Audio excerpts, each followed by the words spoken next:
राधा वल्लभ श्री हरिवंश। जन्मेजय के भाइयों को शाप और गुरु सेवा की महिमा। उग्रश्रवा जी ने कहा, ऋषियों, परीक्षित नंदन जन्मेजय अपने भाइयों के साथ कुरुक्षेत्र में एक लंबा यज्ञ कर रहे थे। उनके 3 भाई थे, श्रुतसेन, उग्रसेन और भीमसेन। उस यज्ञ के अवसर पर वहां एक कुत्ता आया। जन्मेजय के भाइयों ने उसे पीटा और वह रोता चिल्लाता अपनी माँ के पास गया। रोते चिल्लाते कुत्ते से माँ ने पूछा, बेटा तू क्यों रो रहा है? किसने तुझे मारा है? उसने कहा, माँ, मुझे जन्मेजय के भाइयों ने पीटा है। माँ बोली, बेटा तुमने उनका कुछ न कुछ अपराध किया होगा। कुत्ते ने कहा, माँ, न मैंने भविष्य की ओर देखा और न किसी वस्तु को चाटा ही। मैंने तो कोई अपराध नहीं किया। यह सुनकर माता को बड़ा दुख हुआ और वह जन्मेजय के यज्ञ में गई। उसने क्रोध से कहा, मेरे पुत्र ने भविष्य को देखा तक नहीं, कुछ चाटा भी नहीं और भी इसने कोई अपराध नहीं किया। फिर इसे पीटने का कारण जन्मेजय और उनके भाइयों ने इसका कोई उत्तर नहीं दिया। कुतिया ने कहा, तुमने बिना अपराध मेरे पुत्र को मारा है, इसलिए तुम पर अचानक ही कोई महान भय आवेगा। देवताओं की कुतिया शर्मा का यह शाप सुनकर जन्मेजय बड़े दुखी हुए और घबराए भी। यज्ञ सप्ताह होने पर वे हस्तिनापुर आए और एक योग्य पुरोहित ढूंढने लगे जो इस अनिष्ट को शांत कर सके। एक दिन वे शिकार खेलने गए। घूमते घूमते अपने राज्य में ही उन्हें एक आश्रम मिला। उस आश्रम में श्रुतश्रवा नाम के एक ऋषि रहते थे। उनके तपस्वी पुत्र का नाम था सोमश्रवा। जन्मेजय ने उस ऋषि पुत्र को ही पुरोहित बनाने का निश्चय किया। उन्होंने श्रुतश्रवा ऋषि को नमस्कार करके कहा, भगवान, आपके पुत्र मेरे पुरोहित बने।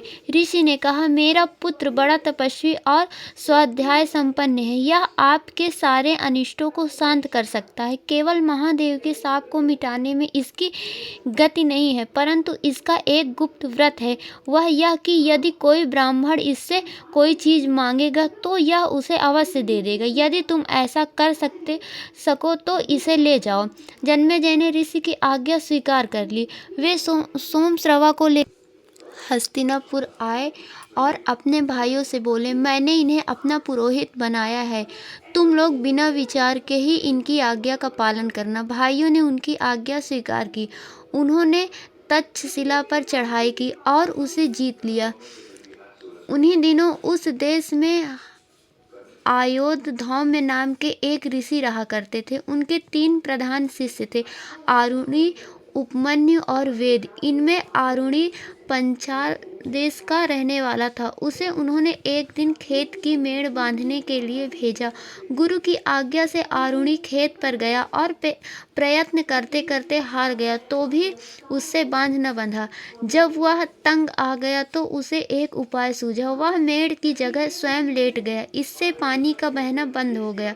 कुछ समय बीतने पर आयोधधौम्य ने अपने शिष्यों से पूछा कि आरुणि कहाँ गया। शिष्यों ने कहा, आपने ही तो उसे खेत की मेड़ बांधने के लिए भेजा था। आचार्य ने शिष्यों से कहा कि चलो हम लोग भी जहाँ वह गया है वहीं चले। वहाँ जाकर आचार्य पुकारने लगे, आरुणि तुम कहाँ हो? आओ बेटा। आचार्य की आवाज़ पहचान कर आरुणि उठ खड़ा हुआ और उनके पास आकर बोला, भगवान, मैं यहाँ हूँ। खेत से जल बहा जा रहा था। जब उसे मैं किसी प्रकार नहीं रोक सका तो स्वयं ही मेड़ के स्थान पर लेट गया। अब यक आपकी आवाज़ सुन मेड़ तोड़कर आपकी सेवा में आया हूँ। आपके चरणों में मेरे प्रणाम है। आज्ञा कीजिए, मैं आपकी क्या सेवा करूँ? आचार्य ने कहा, बेटा तुम मेड़ के बांध को उछलन तोड़ ताड़ करके उठ खड़े हुए हो, इसलिए तुम्हारा नाम उछालक होगा। फिर कृपा दृष्टि से देखते हुए आचार्य ने और भी कहा, बेटा तुमने मेरी आज्ञा का पालन किया है, इसलिए तुम्हारा और भी कल्याण होगा। सारे वेद और धर्मशास्त्र तुम्हें ज्ञात हो जाएंगे। अपने आचार्य का वरदान पाकर वह अपने अभीष्ट स्थान पर चला गया। आयोधधौम्य के दूसरे शिष्य का नाम था उपमन्यु। आचार्य ने उसे यह कहकर भेजा कि बेटा तुम गौओं की रक्षा करो। आचार्य की आज्ञा से वह गाय चराने लगा। दिन भर गाय चराने के बाद सायंकाल आचार्य के आश्रम पर आया और उन्हें नमस्कार किया। आचार्य ने कहा, बेटा तुम मोटे और बलवान दिख रहे हो, खाते पीते क्या हो? उसने कहा, आचार्य मैं भिक्षा मांगकर खा पी लेता हूँ। आचार्य ने कहा, बेटा मुझे निवेदन किए बिना भिक्षा नहीं खानी चाहिए। उसने आचार्य की बात मान ली। अब वह भिक्षा मांगकर उन्हें निवेदित कर देता और आचार्य सारी भिक्षा लेकर रख लेते। वह फिर दिन भर गाय चराकर संध्या के समय गुरुगृह में लौट आता और आचार्य को नमस्कार करता। एक दिन आचार्य ने कहा, बेटा मैं तुम्हारी सारी भिक्षा ले लेता हूँ, अब तुम क्या खाते पीते हो? उपमन्यु ने कहा, भगवान मैं पहली भिक्षा आपको निवेदित करके फिर दूसरी मांगकर खा पी लेता हूँ। आचार्य ने कहा, ऐसा करना अंतेवासी गुरु के समीप रहने वाले ब्रह्मचारी के लिए अनुचित है। तुम दूसरे भिक्षार्थियों की जीविका में अड़चन डालते हो और इससे तुम्हारा लोभ भी सिद्ध होता है। उपमन्यु ने आचार्य की आज्ञा स्वीकार कर ली और वह फिर गाय चराने चला गया। संध्या समय वह पुनः गुरु जी पास आया और उनके चरणों में नमस्कार किया। आचार्य ने कहा, बेटा उपमन्यु मैं तुम्हारी सारी भिक्षा ले लेता हूँ, दूसरी बार तुम मांगते नहीं, फिर भी तुम खूब हट्टे कट्टे हो, अब क्या खाते पीते हो? उपमन्यु ने कहा, भगवान मैं इन गौओं के दूध से अपना जीवन निर्वाह कर लेता हूँ। आचार्य ने कहा, बेटा मेरी आज्ञा के बिना गौओं का दूध पी लेना उचित नहीं है।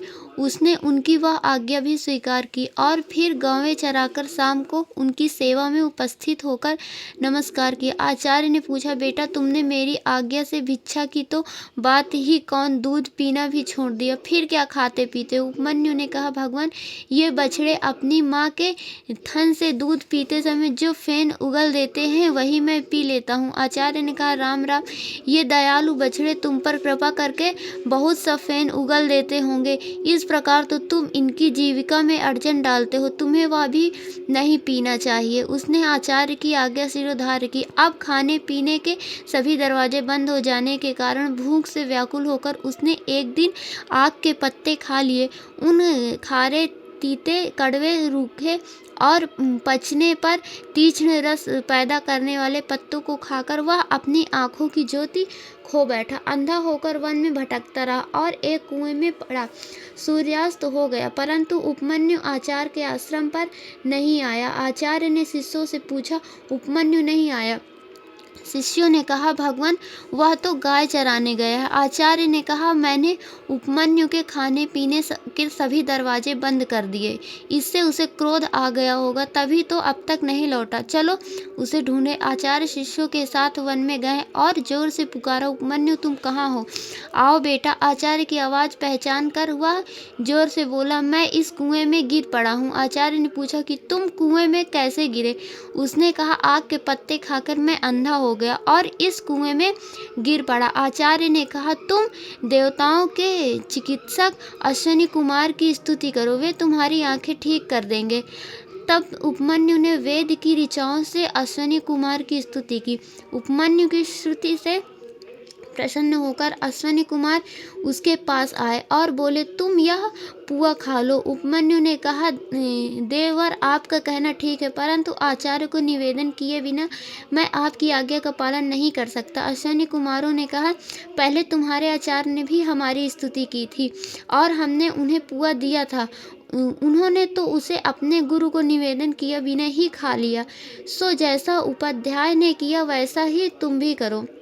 उपमन्यु ने कहा, मैं आप लोगों से हाथ जोड़कर विनती करता हूँ, आचार्य को निवेदन किए बिना मैं पुआ नहीं खा सकता। अश्विनी कुमारों ने कहा, हम तुम पर प्रसन्न हैं, तुम्हारी इस गुरु भक्ति से तुम्हारे दांत सोने के हो जाएंगे, तुम्हारी आंखें ठीक हो जाएगी और तुम्हारा सब प्रकार कल्याण होगा। अश्विनी कुमारों की आज्ञा के अनुसार उपमन्यु आचार्य के पास आया और सब घटना सुनाई। आचार्य ने प्रसन्न होकर कहा, अश्विनी कुमार के कथनानुसार तुम्हारा कल्याण होगा और सारे वेद और सारे धर्मशास्त्र तुम्हारी बुद्धि में अपने आप ही स्फुरित हो जाएंगे।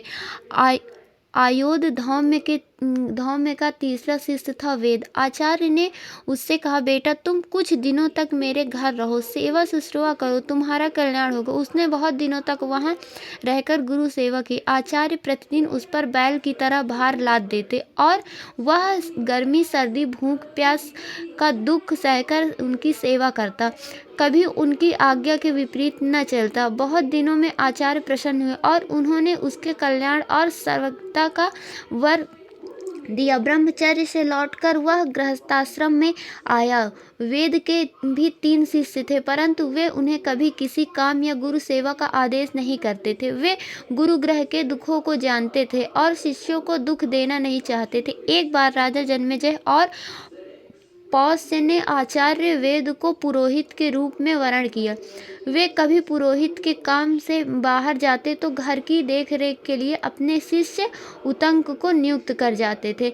एक बार आचार्य वेद ने बाहर से लौटकर अपने शिष्य उतंक के सदाचार पालन की बड़ी प्रशंसा सुनी। उन्होंने कहा, बेटा तुमने धर्म पर दृढ़ रहकर मेरी बड़ी सेवा की है, मैं तुम पर प्रसन्न हूँ, तुम्हारी सारी कामनाएं पूर्ण होगी। अब जाओ। उतंक ने प्रार्थना की, आचार्य मैं आपको कौन सी प्रिय वस्तु भेंट में दूं? आचार्य ने पहले तो अस्वीकार किया, पीछे कहा कि अपनी गुरुआनी से पूछ लो। जब उतंक ने गुरुजी से पूछा तो उन्होंने कहा, तुम राजा पौष्य के पास जाओ और उनकी रानी के कानों के कुंडल मांग लाओ। मैं आज के चौथे दिन उन्हें पहनकर ब्राह्मणों को भोजन परसना चाहती हूँ। ऐसा करने से तुम्हारा कल्याण होगा, अन्यथा नहीं। उतंक ने वहां से चलकर देखा कि एक बहुत लंबा चौड़ा पुरुष बड़े भारी बैल पर चढ़ा हुआ है। उसने उतंक को संबोधन करके कहा कि तुम इस बैल का गोबर खा लो। उतंक ने ना कर दिया। वह पुरुष फिर बोला, उतंक तुम्हारे आचार्य ने पहले इसे खाया है, सोच विचार मत करो, खा जाओ। उतंक ने बैल का गोबर और मूत्र खा लिया और शीघ्रता के कारण बिना रुके कुल्ला करता हुआ ही वहां से चल पड़ा। उतंक ने राजा पौष्य के पास जाकर उन्हें आशीर्वाद दिया और कहा कि मैं आपके पास कुछ मांगने के लिए आया हूँ। पौष्य ने उतंक का अभिप्राय जानकर उसे अंतःपुर में रानी के पास भेज दिया, परंतु उतंक को रनिवास में कहीं भी रानी दिखाई नहीं दी। वहां से लौटकर उसने पौष्य को उलाहना दिया कि अंतःपुर में रानी नहीं है। पौष्य ने कहा, भगवान मेरी रानी पतिव्रता है, उसे उच्छिष्ट या अपवित्र मनुष्य नहीं देख सकता।